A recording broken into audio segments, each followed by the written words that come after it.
Subscribe कीजिए RD video channel को। नमस्कार जी सभी को। इस वीडियो में हम जानेंगे कि बाबा ने किस तरह एक बच्चे को उसकी मां की आयु प्रदान की। महान त्यागी बाबा जुमदेव जी ने एक भगवंत की प्राप्ति की। एक परमेश्वर की प्राप्ति करने के बाद भी भगवंत उनकी कभी कभी परीक्षा लेते हैं। उसमें से यह एक प्रसंग है। सन 1951 के अप्रैल माह की घटना है। बाबा की ज्येष्ठ भाभी श्री बालकृष्ण राव जी की पत्नी श्रीमती सीताबाई, इन्हें सपने में बाबा हनुमान जी ने दर्शन दिए एवं आकाशवाणी की कि सेवक के 5 भाइयों के परिवार में जो स्त्री गर्भवती है उसे लड़का होगा और उसकी आयु मात्र 3 महीने की होगी। इसके बाद वह दुनिया से चला जाएगा। इस समय श्री नारायण राव, इनकी पत्नी 7 माह से गर्भवती थी। वह महिला 9 माह पूर्ण होने पर 1 जुलाई 1951 को प्रसूत हुई और उसने एक सुंदर पुत्र रत्न को जन्म दिया। भविष्यवाणी सच हुई। श्री नारायण राव के यहाँ आने वाली यह प्रथम संतान, और वह भी पुत्र होने से सभी तरफ आनंद ही आनंद हुआ। बालक को झूले में डाला गया। गरीब परिस्थिति होने के बावजूद लड़के का नामकरण धूमधाम से मनाया गया। लड़का दिनों दिन बढ़ रहा था, अच्छी तरह खेलता भी था।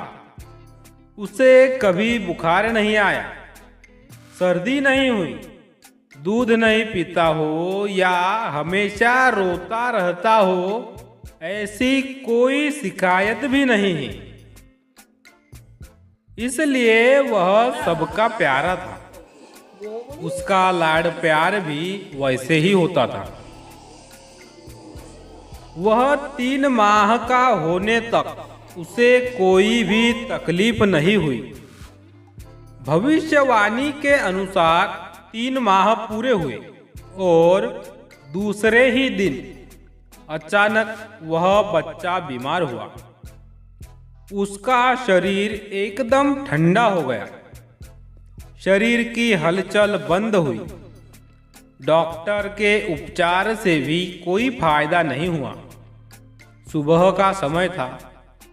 उस लड़के के पिता नारायण राव बच्चे को लेकर महान त्यागी बाबा जुमदेव जी के यहाँ आए। पिता बहुत गुस्से में थे। वह लड़के के मोहमाया में लिप्त थे। उनके साथ परिवार के अन्य लोग भी इकट्ठा हुए। उन्होंने उस बच्चे को बाबा के सामने नीचे सुलाया और वह गुस्से से बोले,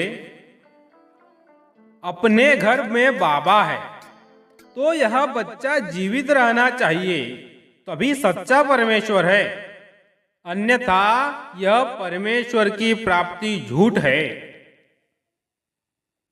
बाबा को परमेश्वर के बारे में ऐसे शब्द सुनकर बहुत दुख हुआ। उनके समक्ष बहुत बड़ा प्रश्न उपस्थित हुआ।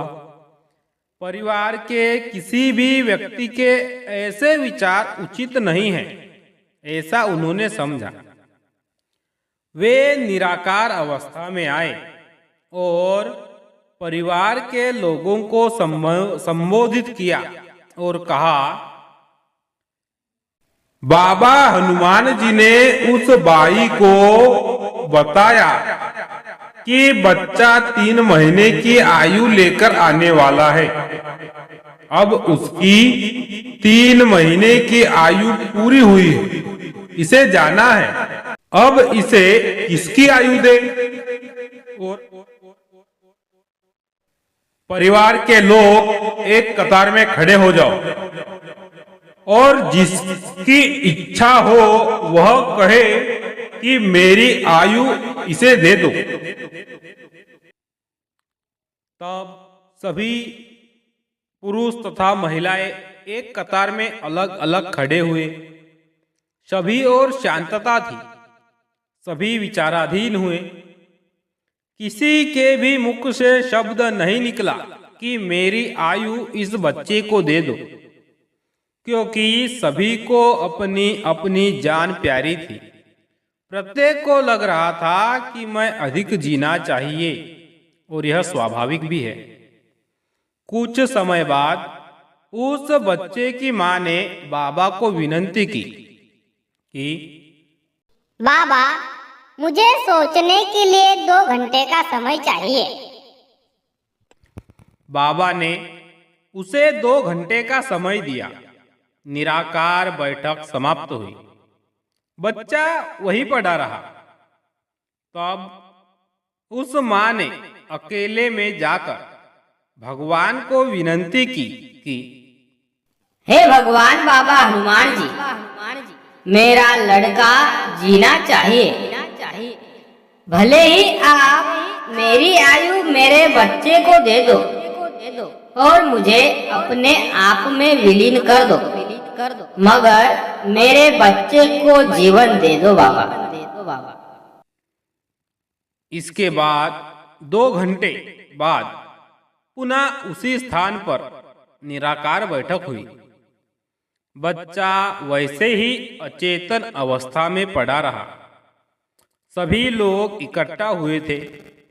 बाबा निराकार में आए और परिवार के लोगों को कहा, परिवार के लोग सुनो, बच्चे को आयुष्य मिल गया है, लेकिन इस बच्चे को जीने के लिए इसका कुल नाम बदलना होगा। इस पर परिवार ने हामी भरी। बच्चे को आयु किसने दी, इस संबंध में बाबा ने किसी को कुछ नहीं बताया। बाबा के शब्द उनके मुख कमल से बाहर निकलते ही उस अचेतन बच्चे ने एकदम से जोरों से रोना शुरू किया।